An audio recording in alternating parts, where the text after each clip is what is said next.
英伟达股价大涨，小众存储芯片翻身。火热的 ShadGap 还会催热哪些芯片需求？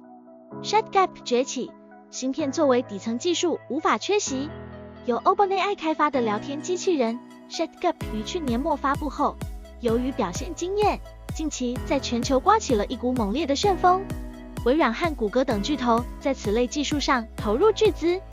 在国内，百度和其他互联网公司也表示正在开发此类技术，并即将推出 GPT 级预训练大语言模型 Generative Pre-trained Transformer， 其基于自然语言处理模型 Transformer 进行预训练，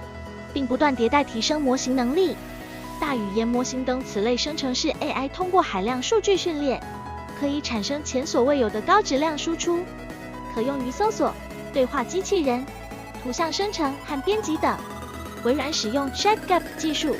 将其引入搜索引擎必应，借助对话式人工智能 AI， 通过准确理解人类提问意图并做出回答，给搜索带来革新。除了文字，预训练大模型还能生成图像。与真人作画相比，不分高下的 AI 画师过去数月多次涌现。ShadGap 崛起，相关应用用户快速增长下，对运算基础的算力要求越来越高，也将对相关的芯片提出了需求。因其背后技术将高度依赖 AI 处理能力，并涉及与之相关的网络、存储和算力基础设施。GPU 为 AI 计算主流， ShadGap 高度依赖 AI 计算能力。而向 OpenAI 提供 GPU 芯片的英伟达正成为最大受益者。摩尔县城摩尔学院院长李峰解释，当人工智能模型通过算法生成内容时，即需要大量数据进行训练，这一过程即在 GPU 集群进行。随后，训练完成的模型又部署在 GPU 集群进行推断，完成图像生成、语言聊天等工作。人工智能的算法是在不断进步和迭代过程当中， GPU 实际上兼顾了灵活度以及计算能力。李峰称，相比专用的 AI 芯片， GPU 灵活性更强，又可以保证 AI 计算性能，因此受到开发者的欢迎。他提及，在全世界范围内，主要的增长算力的来源来自于 GPU。目前ShadGap 背后的 GPT 3.5 模型已有超过1751个参数，训练成本高昂。根据国盛证券报告显示， GPT 3训练一次的成本约为140万美元。对于一些更大的大型语言模型，训练成本介于200万美元至1200万美元之间。以 ShadGap 在今年1月的独立访客平均数1300万计算，其对应芯片需求为3万多片英伟达 A100 GPU 图形处理器，初始投入成本约为8亿美元。此外，据花旗集团预估， ShadGap 将可能促使英伟达相关产品在12个月内销售额达到30亿至110亿美元。这意味着 ShadGap 等此类应用将会拉动英伟达 GPU 芯片需求。英伟达公司的 GPU 图形处理器在大型 AI 模型培训市场占据主导地位，其股价今年已大涨 55%。一家大型 IT 厂商的人工智能部门负责人向界面新闻记者表示，目前在训练端，英伟达是毫无疑问的冠军，其他玩家争夺的市场在于推断端，这部分的任务量较小，对功耗、延迟更敏感。李峰就提及，摩尔线程已经在内部测试，完全部署在摩尔线程 GPU 上的 AXC 平台，不久即面世。这是包括了图像生成、自然语言生成等一系列的内容生成平台。除了 GPU， 涉及计算能力的芯片类型还包括 CPU、FPGA、ASIC 等不同类型的计算芯片进行组合，可以满足不同 AI 模型的计算需要。专用 AI 芯片ASIC 专用集成电路也有望未来在 AI 算力中占据一席之地。谷歌此前发布了自研 TPU 张量处理器，并多次迭代，这是谷歌特别设计用于机器学习的芯片。依照谷歌提供的数据， TPU 计算效率是过往 GPU 10倍以上。谷歌将 TPU 部署在自家云平台上，未来该公司将推出的对话式 AI 服务 Bard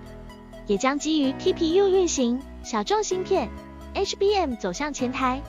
在一个计算系统中，与计算相匹配，必然还需要存储、网络等架构。无论是 CPU、GPU 还是其他专用芯片，在计算过程中均将不可避免地被存储、通信等进程打断，需要行业参与者拿出对应解决方案。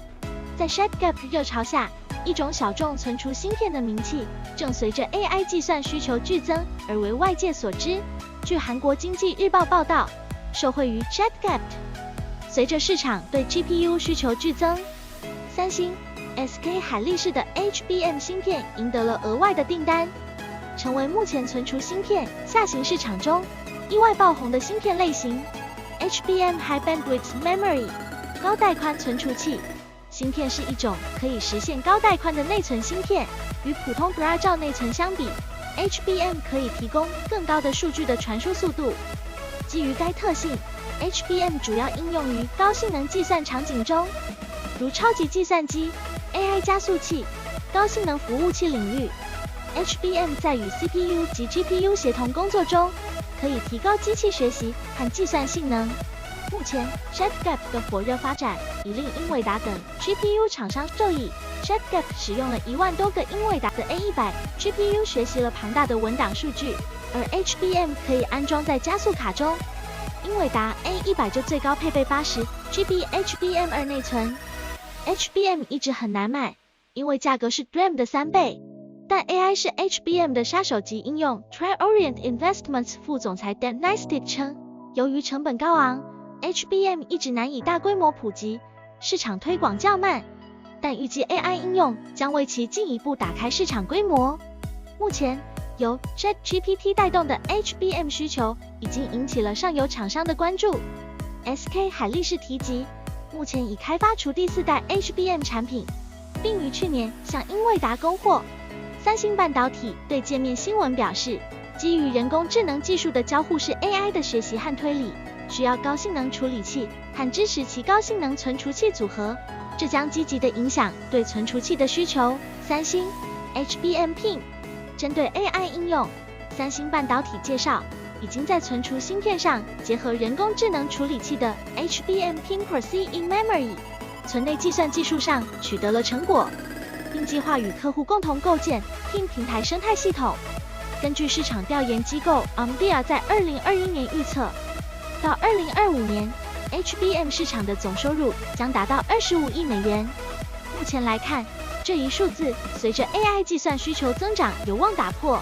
长期来看， HBM 配合 CXL 等新型数据传输协议，也将在增强 AI 计算性能，并获得行业巨头支持。半导体咨询机构吉邦咨询认为， CXL 将随着未来 CPU 内置 CXL 功能而普及化，在未来 AI 服务器中可以见到更多使用 HBM 和 CXL 的联合设计方案。分布式计算呼唤 DPU ShardGap 参数量数以亿计，无法在单台机器上进行有效的训练或推理，因此需要使用分布式计算。在分布式计算中，机器之间的带宽和高效的计算芯片变得至关重要，因为数据互联往往是瓶颈。在数据中心层面，业界期待被视为数据中心第3颗芯片的 DPU 解决此类问题。几乎不可能使用单机训练和推理，而必须大量使用分布式计算。DPU 开发商云脉星联相关负责人告诉界面新闻，在进行分布式计算时，就需要 DPU 做一些数据的处理和预处理，由 DPU 将任务分发给 CPU、GPU 和 FPGA 等进行计算。DPU 即数据处理器 Data Processing Unit， 用于处理海量数据。在云数据中心中，数据在多个服务器之间来回流动。云厂商通过将网卡改造为 DPU， 减轻 CPU 负担，使其专注于更关键的任务。类似于公司前台，可以缓解员工的工作量。业内还预计，除了 GPU、HBM、DPU 以外，有小芯粒技术 Chiplet 加持的芯片异构技术，也有望支持算力增长。Chiplet 通过把不同芯片的能力模块化，利用新的设计、互联、封装等技术，在一个封装的产品中使用来自不同技术、不同制程甚至不同工厂的芯片。从半导体产业链端来看，包括 IP 授权、晶圆代工、封测等厂商为之提供关键的技术支持，可视为提升 AI 算力重要的基础设施，包括 Imagination、ARM、台积电、日月光等上下游厂商将从中获得增长。